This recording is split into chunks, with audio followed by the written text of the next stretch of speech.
Na mira da arma estava a cabeça do presidente John Kennedy. 3 décadas depois do assassinato dele, ainda sobrevivem a polêmica e o mito. Quando morreu, a popularidade dele estava baixíssima.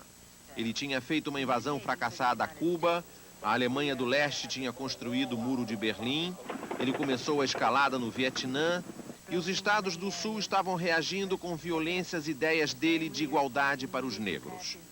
Kennedy corria o risco de não se reeleger.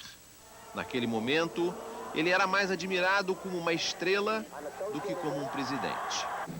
No cemitério de Arlington, em Washington, logo cedo, a secretária dele, Evelyn Lincoln, foi uma das primeiras visitas.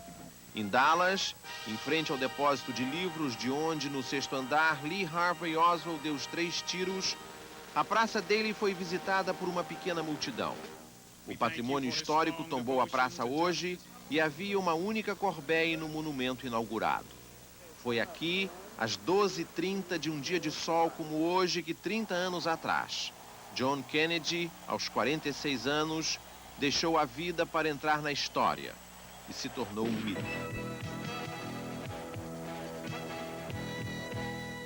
Boa noite. Há exatamente 30 anos, John Kennedy era enterrado em Washington. Com ele iam os sonhos de uma geração. Mas nunca foi enterrada a dúvida.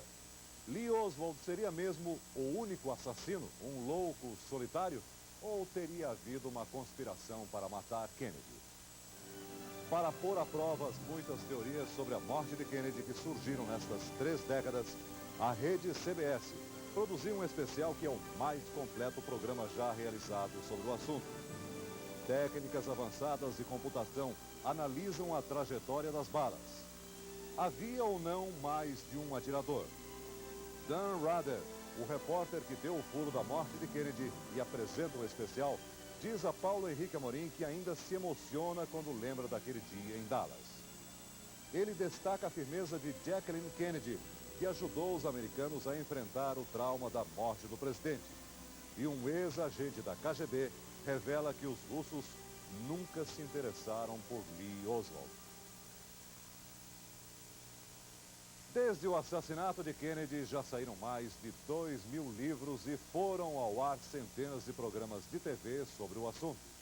O especial da CBS, intitulado Quem Matou Kennedy, o último capítulo, baseia-se no mais recente desses livros, o best-seller Caso Encerrado, de Gerald Posner.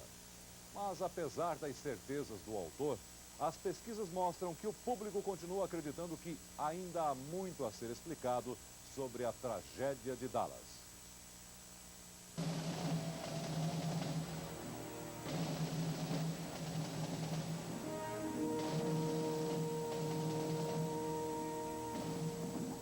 I, John Fitzgerald Kennedy, solemnly swear.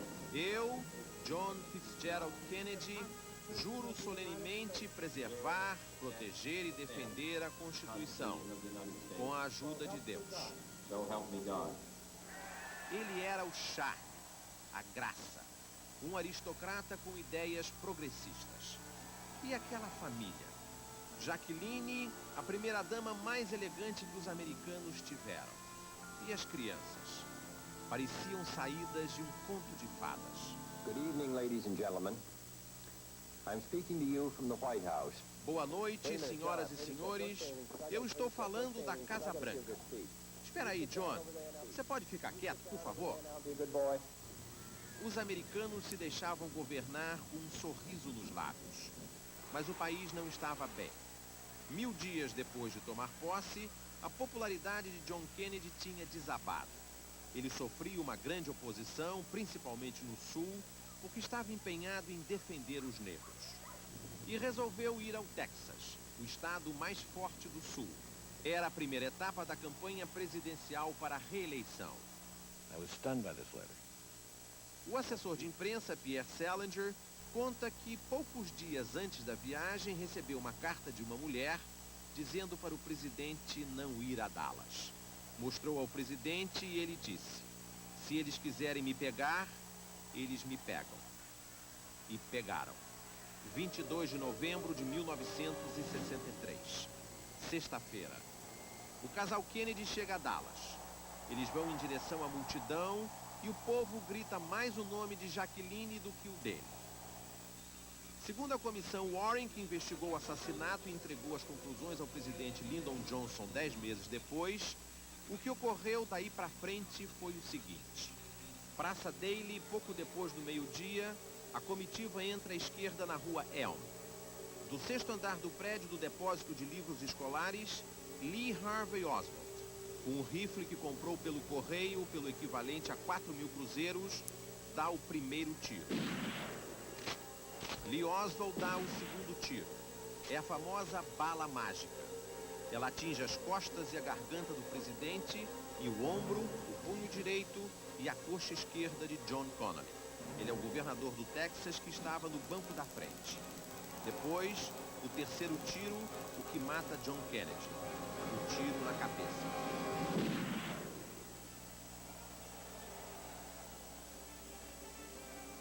Segundo a comissão Warren, Lee Oswald agiu sozinho. A comissão não encontrou provas de uma conspiração dentro ou fora dos Estados Unidos para matar o presidente americano.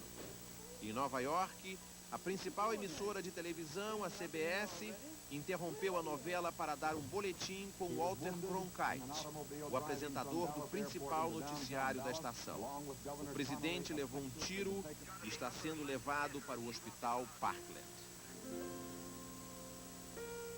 O país tomou um choque.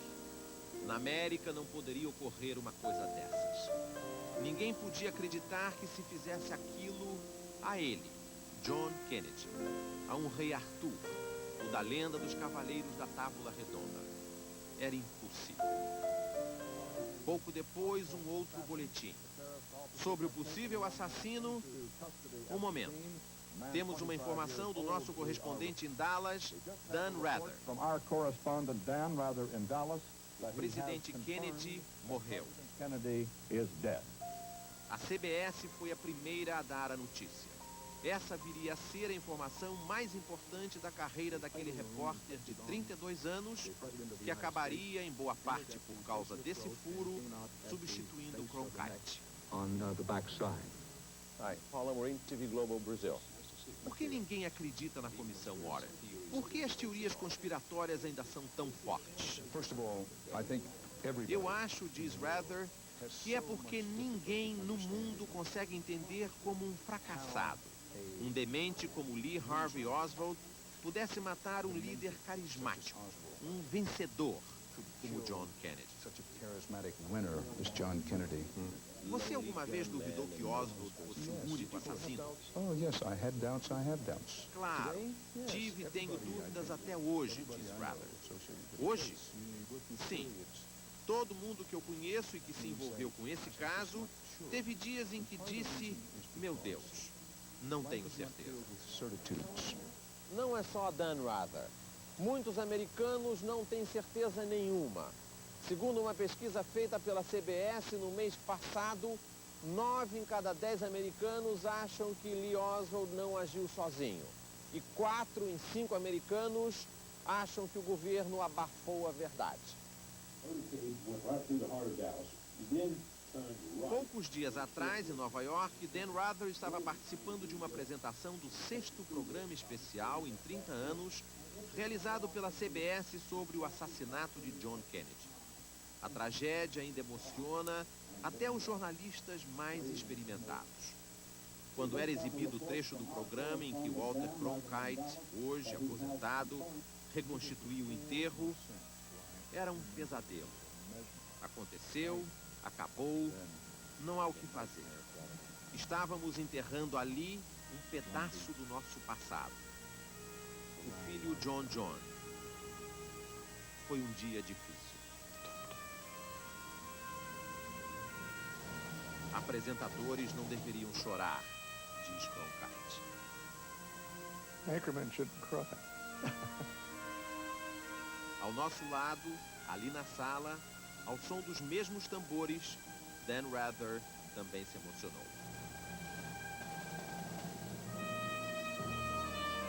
Harvey Oswald. Por que um sujeito fracassado que se dizia marxista e queria ser espião soviético acabou entrando para a história como o assassino de John Kennedy? 30 anos depois, uma descoberta. Oswald, ao contrário do que se dizia, não era um mau atirador.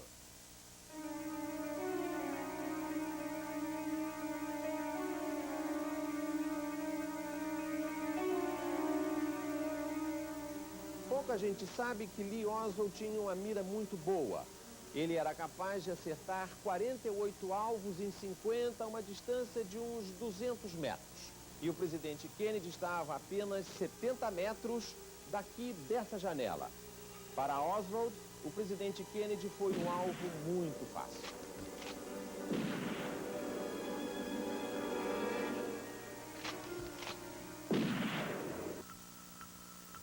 Lee Harvey Oswald nasceu em Nova Orleans 2 meses depois de o pai morrer.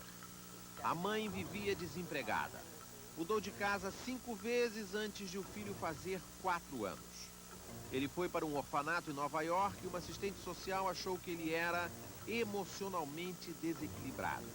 Adolescente, voltou para Nova Orleans e começou a estudar marxismo. Aos 17 anos, entrou para os fuzileiros navais, onde se revelou exímio atirador. Saiu dos fuzileiros aos 19 para realizar um velho sonho: morar na União Soviética. Assim que chegou a Moscou, procurou a embaixada americana e disse ao cônsul Richard Snyder que pretendia renunciar à cidadania americana porque era marxista. Aqui você vai ser um solitário, disse o cônsul. O Serviço de Inteligência Soviético, a KGB, rotineiramente investigava a vida dos estrangeiros. Nós não tivemos nenhum interesse em recrutá-lo. É o que diz Oleg Neshiporenko, antigo agente de contra-informação da KGB. O coronel Neshiporenko esteve semana passada em Nova York para assistir ao programa especial da CBS e lançar seu livro Passaporte para o Assassinato, a história que ninguém conhece de Lee Harvey Oswald, pelo coronel da KGB que o conheceu. Em Moscou, Lee Oswald começou a escrever um diário. Ele registrou que com a rejeição da KGB, cortou um pulso. A KGB levou Oswald para o hospital e, com medo das repercussões políticas de um suicídio de Oswald na União Soviética, deu permissão para ele morar no país mais longe de Moscou, em Minsk. Aí ele trabalhou numa fábrica. Ele odiava o trabalho. Conheceu Marina, que se apaixonou por ele e comprou um rádio. O rádio quebrou e ele não soube consertar o rádio. Foi quando a KGB se convenceu de que ele não era da CIA. Nós descobrimos que ele construiu 2 bombas, como se fosse um hobby. A KGB não gostou e Oswald teve que voltar para os Estados Unidos. No navio, começou a bater em Marina, com quem se casou. Foi para Dallas, já sob a vigilância do FBI. Comprou uma pistola e o rifle do assassinato. E fez questão de pousar com o rifle. É expulso do apartamento. Os vizinhos reclamavam das brigas com a mulher. Fez um atentado contra o militar de extrema-direita Edmund Walker, não foi preso e resolveu se mudar rápido.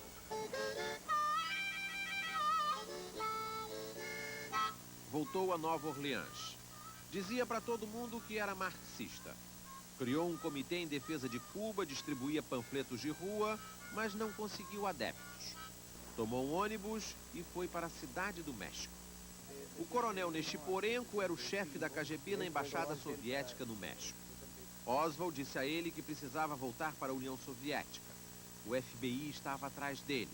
Ele corria risco de vida e mostrou o revólver.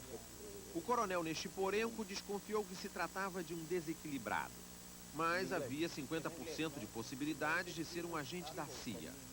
Oswald disse que queria primeiro ir a Cuba, e Neshiporenko comunicou que não ia dar o visto para a União Soviética. Oswald ameaçou: se voltar para o meu país, eu vou ser assassinado. Neshiporenko não deu bola. Oswald voltou para Dallas e apenas 7 semanas antes de matar John Kennedy, conseguiu um emprego no depósito de livros. Ele preenchia pedidos das escolas. Um mês depois, leu num jornal que o presidente vinha a Dallas. Perguntou sobre o trajeto aos colegas. Vai passar embaixo daquela janela. Harold Norman também trabalhava no depósito. Na hora do assassinato, ele estava no 5º andar, na janela embaixo da janela de Oswald. E reproduz o barulho que ouviu.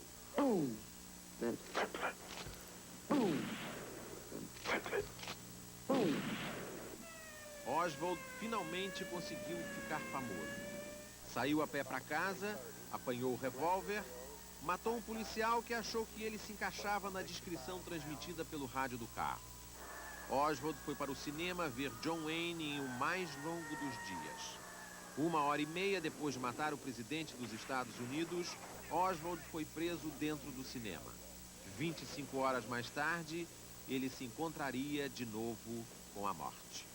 O corpo do presidente Kennedy tinha chegado a Washington e Lee Oswald já estava preso numa cela. Ele não sabia que daí a pouco ia se encontrar com Jack Ruby. E os dois se mereciam. Eram dois pobres diabos querendo aparecer.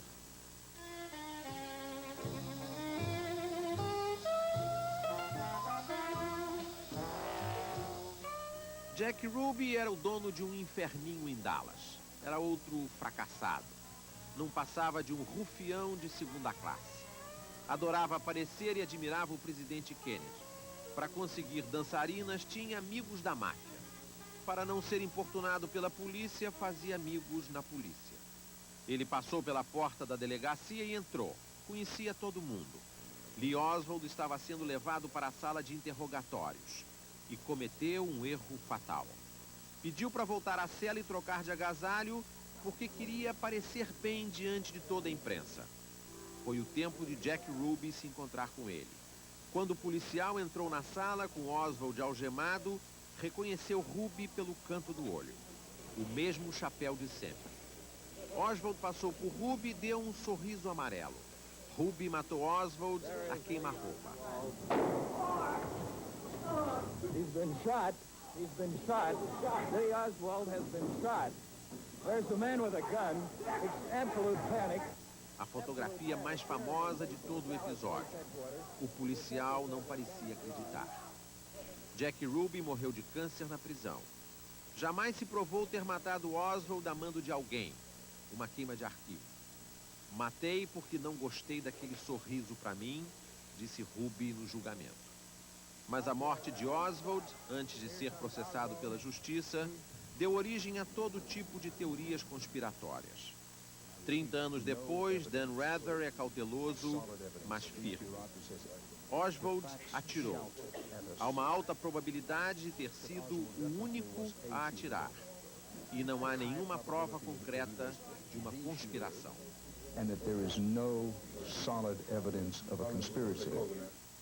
30 anos depois, foi possível entender a sequência de fatos daquele dia em Dallas. Parte da resposta está na tecnologia.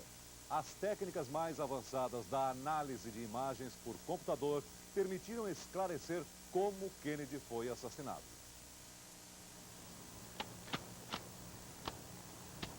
Essa aqui é uma réplica perfeita do rifle de 6,5 milímetros de fabricação italiana que Oswald usou. Se nem Oswald nem o rifle fossem capazes de dar 3 tiros em 5 segundos e meio, teria havido um outro atirador e, portanto, uma conspiração. A comissão Warren concluiu que Oswald não puxou o gatilho até a limusine passar pela água. Entre o primeiro tiro e o terceiro, o tiro fatal, se passaram 5 segundos e meio, segundo a comissão.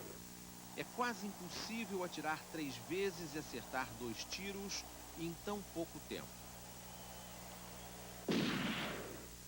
Mas a rede CBS construiu um alvo de proporções iguais e uma pista de provas com as mesmas dimensões da Praça Daly.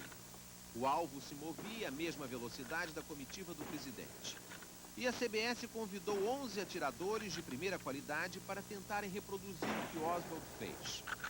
E só 4 dos 11 atiradores conseguiram. Ou seja, era muito difícil, mas possível. Na verdade, diz Rather, Oswald teve mais tempo para atirar do que a comissão Warren imaginou. Para dizer isso, ele se baseou no livro do jornalista Gerald Posner, que acabou de escrever Caso Encerrado. Posner se valeu do filme a cores do cinegrafista amador Abraham Zapruder, que já tinha sido usado pela comissão. Mas agora, Posner pôde recorrer a técnicas de ampliação e manipulação de imagem e computação gráfica para chegar a um resultado muito diferente.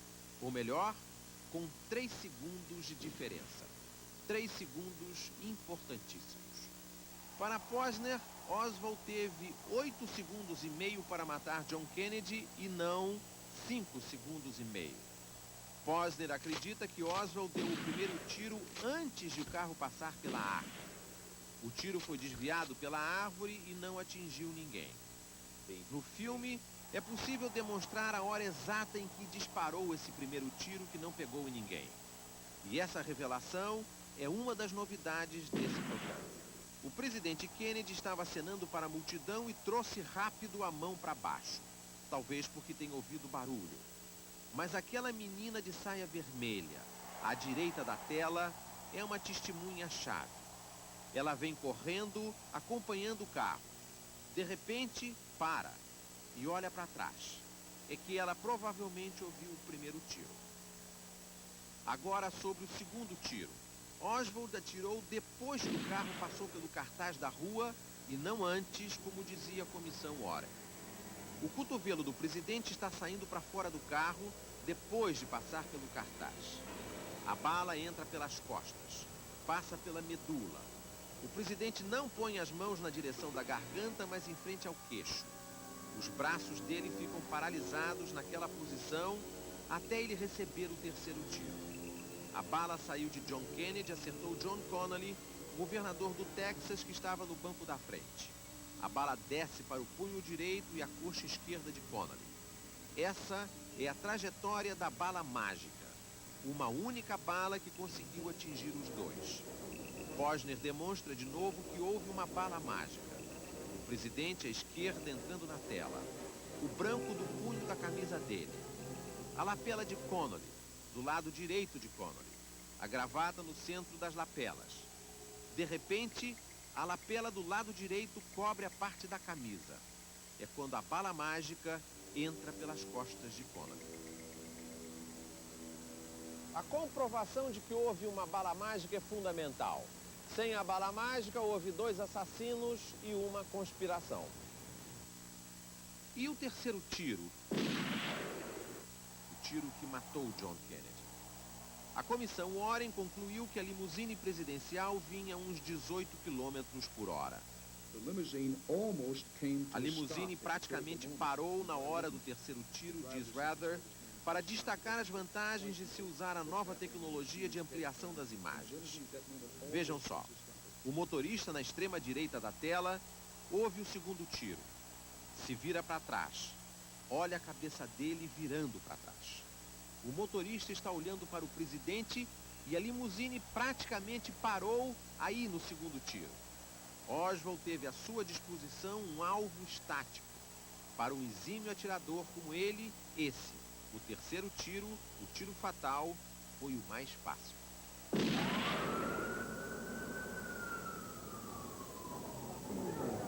Há 30 anos tem gente que acredita que houve um segundo assassino que atirou no presidente Kennedy de frente. Ele estaria do lado direito da limusine e atirou daqui dessa cerca e não lá de trás onde estava Oswald. É por isso que, de acordo com essa teoria, a cabeça do presidente Kennedy foi primeiro para trás e depois para a esquerda. O estudo feito a partir do filme do cineasta amador agora deixa claro que a cabeça primeiro cai para a frente, indicando que o impacto veio de trás. Ou, como explica Rather, como qualquer caçador lhe dirá, um tiro de rifle, a queima-roupa, faz um buraco pequeno ao entrar no alvo, tem uma trajetória razoavelmente estável dentro do alvo e quando sai do alvo, deixa um buraco enorme. A cabeça do alvo vai para a frente e só depois para trás. As imagens do filme de Zapruder oferecem um outro argumento para a tese de que o tiro veio de trás. A tese de que não havia ninguém, além de Oswald, atirando no presidente. É essa nuvem cor-de-rosa e a linha mais clara que sai da cabeça do presidente em diagonal. É uma mistura de osso com material do cérebro. E aí entra o argumento. Isso vai para frente. Se o tiro tivesse vindo da frente, de um segundo atirador, a nuvem rosa estaria atrás do presidente. Não são só essas provas materiais que reduzem a possibilidade de ter havido uma conspiração. Muitas pessoas e organizações tinham motivo e dinheiro para querer matar o presidente Kennedy.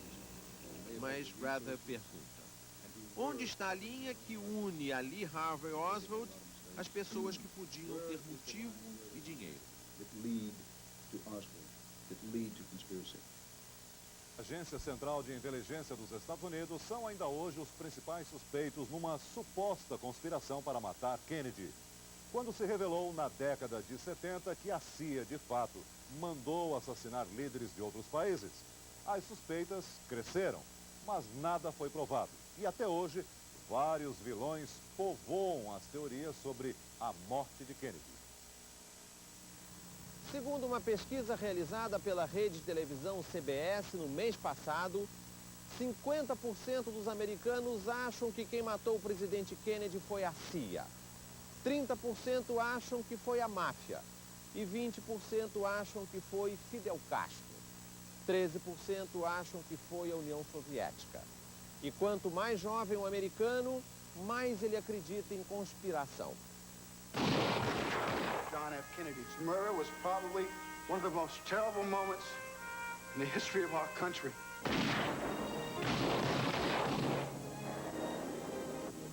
Você acha que o filme de Oliver Stone reforçou as teorias conspiratórias?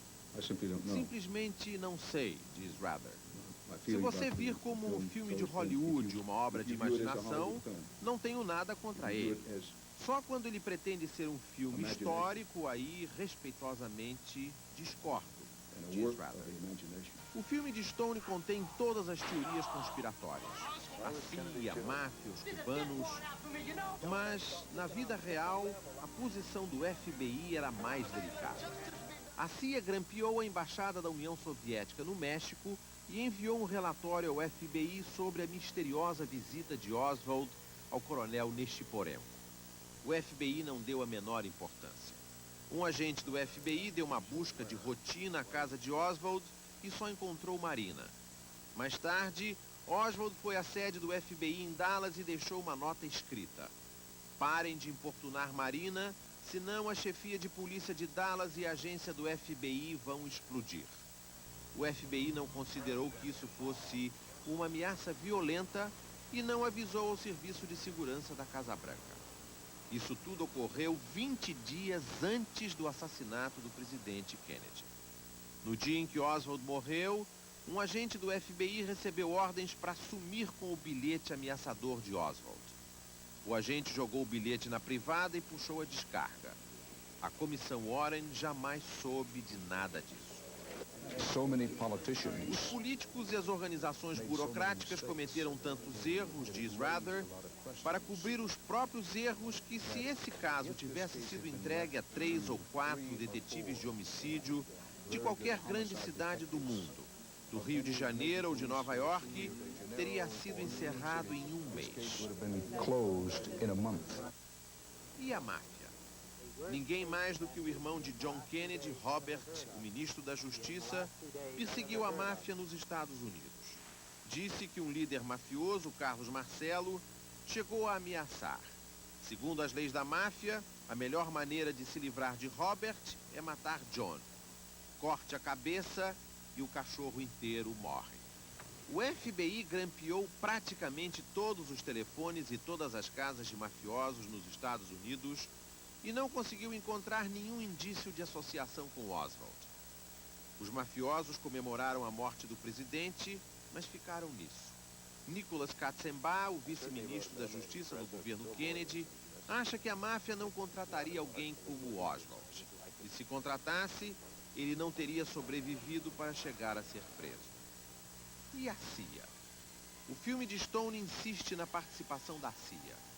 John Kennedy estaria empenhado em acabar com a guerra do Vietnã, ele pensava em se reaproximar de Fidel Castro, mas acima de tudo ele teria dito: vou acabar com a CIA. Um monte de bobagens. É o que diz Richard Helms, diretor da CIA na época. Trabalhei lá há 25 anos, diz Helms, e nunca ninguém me falou disso.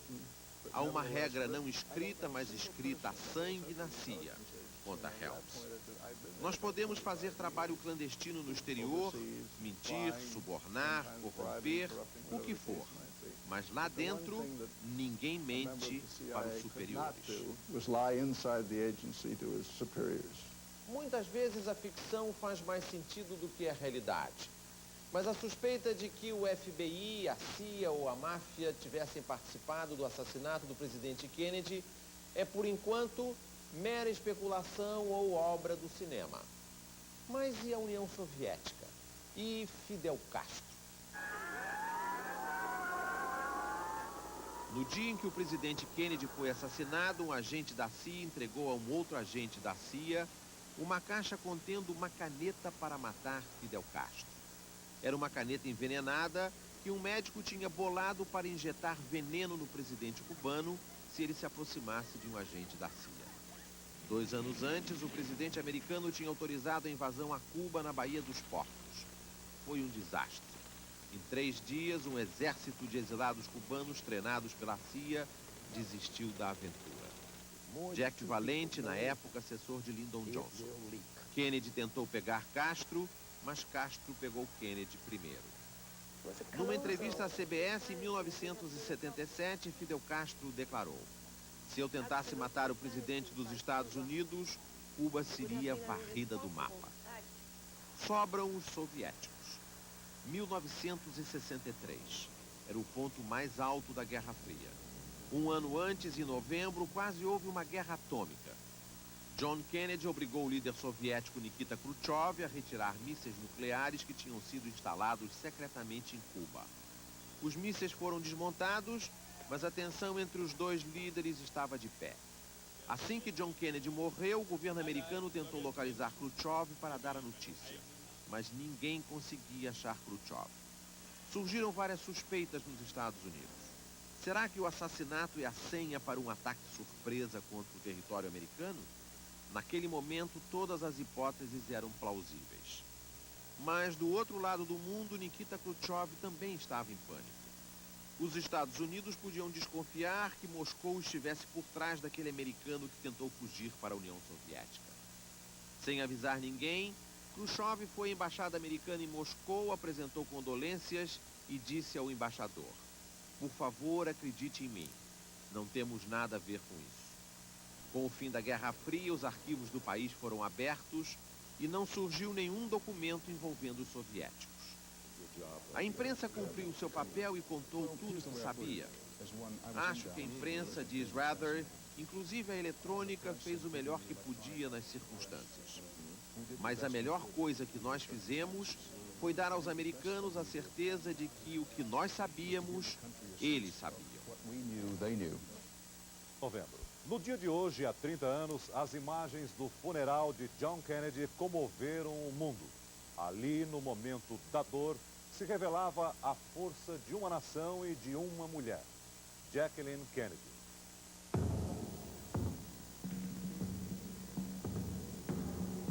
An incredible thing happened during those 4 dark days in Dallas. Uma coisa incrível aconteceu naqueles 4 dias negros, lembra o jornalista Dan Rather.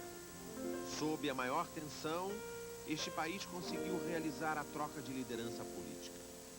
Foi um teste histórico à estabilidade desta sociedade e os Estados Unidos passaram no teste. O assassinato de Kennedy falou das fraquezas da América. A transferência pacífica de poder falou dos pontos fortes. E na segunda-feira, lembra-se Rather, a senhora Kennedy prestou um grande serviço ao país. Naquele dia ela entendeu mais do que ninguém o valor dos símbolos e do simbolismo. Numa hora de sofrimento, ela deu coesão aos Estados Unidos.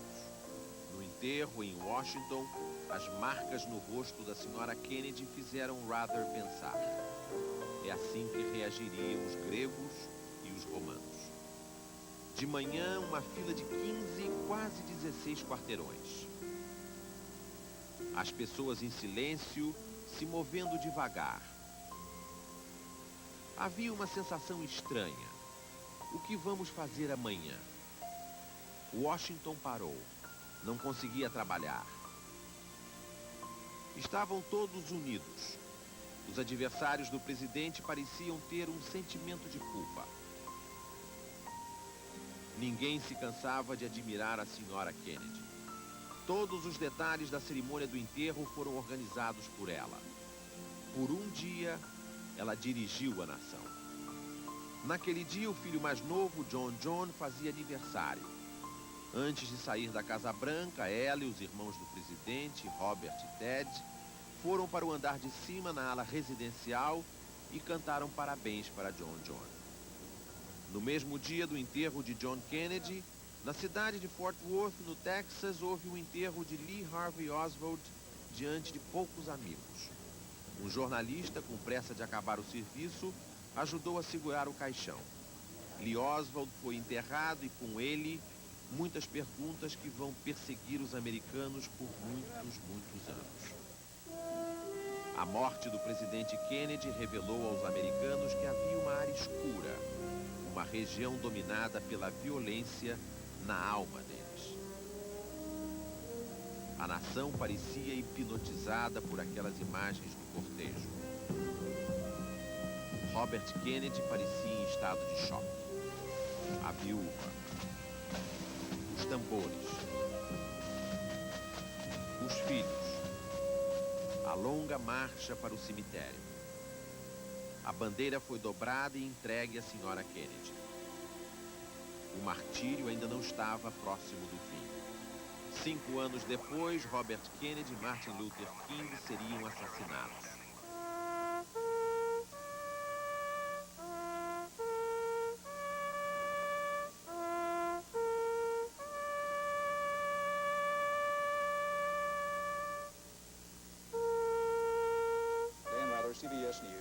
Dan Rather fez tudo que um jornalista americano da geração dele poderia ter feito. A guerra do Vietnã e o escândalo de Watergate que derrubou o presidente Richard Nixon. O assassinato de John Kennedy, essa foi a história mais emocionante que você cobriu? Sim. Mais do que o Vietnã, o Watergate? Sim. Foi a mais fascinante, a mais intrigante. Você votou em Kennedy? Eu nunca digo em quem eu votei.